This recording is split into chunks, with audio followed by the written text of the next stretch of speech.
نماز میں وسوسے بہت آتے ہیں, کیسے بھگایا جائے؟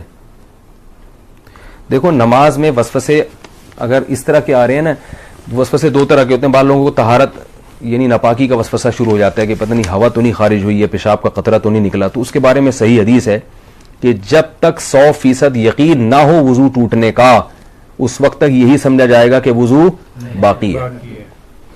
اب جو وسوسے کا مریض ہے اس کو یہ شبہ ہوتا ہے پتہ نہیں مجھے 100% یقین ہو رہا ہے کہ نہیں ہو رہا ہے, تو اس کا علماء نے حل لکھا ہے کہ اگر آپ قسم اٹھا کے کہہ سکیں نا, کوئی اس وقت پوچھے کہ بھئی آپ کی ہوا خارج ہوئی ہے یا پیشاب کا قطرہ نکلا ہے, تو آپ قسم اٹھا کے بولیں اللہ کی قسم ہوا خارج ہوئی ہے, تو یہ اس کی علامت ہے آپ کو 100% یقین ہے. یعنی اگر آپ قسم اٹھا سکتے ہو تو کہا جائے گا کہ وضو ٹوٹا ہے.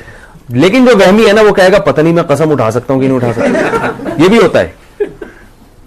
اگر کوئی اس وقت مجھ سے پوچھے تو میں کیا قسم اٹھا سکتا ہوں, تو یاد رکھو اگر آپ کو اس میں ڈاؤٹ ہو رہا ہے اس کا مطلب آپ قسم نہیں اٹھا سکتے, کیونکہ جب آپ نے کوئی یقین ہوتا تو کہتے ابھی رات کا وقت ہے نا, میں آپ سے پوچھوں بھائی ظہر ہے یا رات ہے, تو آپ قسم اٹھا کے فوراً, کوئی کتنا ہی وہم کا مرض ہو آپ قسم اٹھانے میں ہچکچاؤ گے نہیں.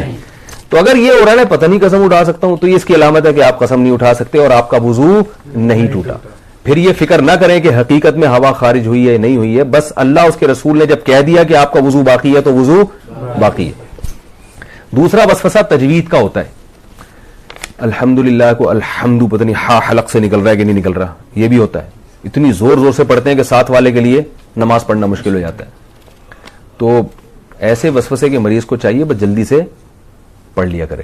کسی نے بڑا اچھا ملفوظ بھیجا حضرت ڈاکٹر عبدالحی رحمۃ اللہ علیہ کا, کہ ان کے پاس ایک شخص آیا اور کہنے لگا میرے تو سجدے ہی بیکار ہیں, میری تو نماز ہی بیکار ہے, نماز میں دل ہی نہیں لگتا اور وسوسے آتے ہیں, پتہ نہیں کہاں توجہ ہوتی ہے, ایسی نماز کا کیا فائدہ, ایسے سجدوں کا کیا فائدہ.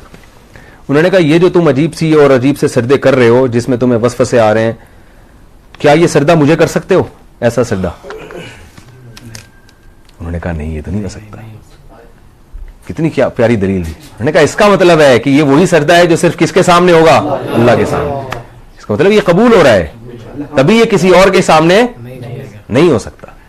تو وہم کے مریض کو چاہیے بھائی, اسی طرح جن لوگوں کا نماز میں دل نہیں لگتا, خیالات آ رہے ہیں, بھائی ہے تو نماز نا, یہی خیالات والی نماز آپ کسی اور کے سامنے کھڑے ہو کر کبھی نہیں پڑھو گے, یہ اللہ ہی کے لیے. تو یہ اس سے میں نے یہ سنا, مجھے اتنا فائدہ ہوا, میں نے کہا دیکھو یار کتنی حوصلے کی بات کر لی انہوں نے. بھائی ٹوٹی پھوٹی لنگڑی لولی نماز ہے تو اللہ کے لیے نا, باقی ظاہر ہے دن بھر محنت مزدوری کریں گے تو خیالات تو آئیں گے. خیال تو ایسی چیز ہے جتنا بھگاؤ اور آئے گا. وہ لطیفہ سنا ہے کتے والا, وہ ایک پیر صاحب نے کسی کو, جعلی پیر تھے نا تو یہ تعویذ گنڈوں کا کام بہت کرتے ہیں, تو انہوں نے کسی کو تعویذ دیا اور 50-60 ہزار روپے اس تعویذ کی قیمت لی. اس دیہاتی کو کہا کہ یہ تعویذ ہے 50-60 ہزار روپے کا ہے, اور اب ان کو پتا تھا اثر ورثہ تو کچھ ہوگا نہیں, تو پیسے یہ مانگنے آ جائے گا. تو انہوں نے اس گنوار کو, دیہاتی کو کہا یہ تعویذ جب اثر کرے گا, جب گھر میں جب تم داخل ہونا اس تعویذ کو لے کے, تو کالے کتے کا تصور دماغ میں نہیں ہونا چاہیے. اب آپ بتاؤ کون گھر میں داخل ہوتا ہے تو کالے کتے کا تصور ہوتا ہے؟ کسی کو بھی نہیں ہوتا. انہوں نے بولا جب گھر میں جاؤ گے تو کالا کتا نہیں ہونا چاہیے. اب وہ کہہ رہے یار 50 ہزار روپے خرچ ہو گئے, اور اگر کالا کتا دماغ میں آ گیا تو سارا تعویذ ضائع. اب وہ بار بار کہہ رہے یار یہ کالا کتا نکلے کسی طریقے سے, چھٹک رہا ہے یوں کر کے کالا کتا. وہ جتنا نکالو گے اتنا ہی دماغ میں آ رہا ہے. اب گھر کی دہلیز پہ پہنچ گیا تو یوں کر کے کتا نکال رہا ہے, اور آ بھی کالا ہی رہا ہے. ذرا کمبخت, ایک تو آ بھی کتا رہا ہے اور اوپر سے کالا ہی آ رہا ہے. بھائی 3 دن تک یہ کرتا رہا ہے, گھر میں داخل ہی نہیں ہو رہا, بچوں کو باہر نکال دیا, کھانا ادھر ہی دو مجھے, جب کتا نکلے گا تو گھر میں داخل ہوگا میں. لیکن کتے نے تو اور گھسنا تھا. بالآخر یہی ہوا کہ گھر میں گیا تو ذہن میں کتا تھا. بعد میں آیا وہ اپنے جعلی پیر سے کہنے لگا یہ اثر ہی نہیں. انہوں نے کہا میں دیکھا مجھے تو پتہ چل جاتا ہے تمہارے ذہن میں کتا تھا, اور عقیدت ہوگی کہ ایک تو ان کو پتہ بھی چل گیا. تو وسوسہ ایسی چیز ہے جتنا نکالو گے اتنا ہی آئے گا. اس لیے حکیم الامہ حضرت مولانا اشرف علی تھانوی رحمہ اللہ نے لکھا ہے کہ وسوسے کا حل یہ ہے کہ نہ نکالو نہ خود سے سوچو. جو خود سے آ رہا ہے آنے دو. اللہ جب اسی وسوسے کے ساتھ نماز قبول کر رہے تو ٹھیک ہے.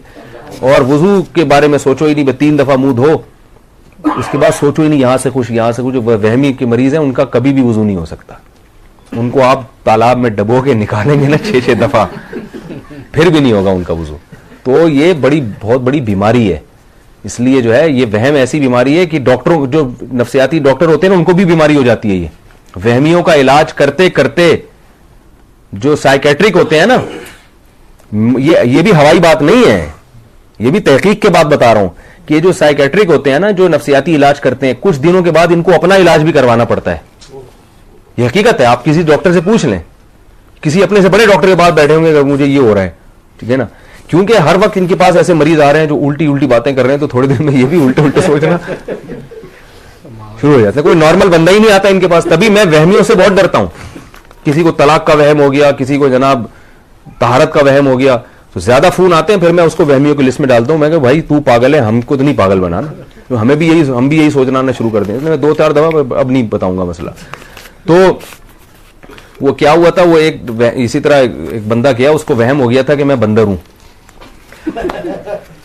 تو وہ ڈاکٹر صاحب کے پاس گیا, ڈاکٹر صاحب مجھے وہم ہے کہ میں بندر ہوں. ڈاکٹر نے کہا پنکھے سے نیچے اتر کے تو بات کروں گا نا بھائی میں. تو وہ ایک اور ہے نا کہ ایک ڈاکٹر تھا ایک آدمی, اس کو 1 کے 2 نظر آتے تھے. ڈاکٹر کے پاس گیا کہ مجھے 1 کے 2 نظر آتے ہیں, کوئی علاج بتائیں. ڈاکٹر نے کہا آپ تینوں کو یہ بیماری ہے کیا؟ آپ تینوں آدمی کو یہ بیماری. تو بعض دفعہ ڈاکٹر خود اس میں مبتلا ہوتا ہے. تو وہم کا علاج خود ہی کر سکتے ہیں بھائی. وہ کیا ہے کہ وہم کو لفٹ نہ کرائیں.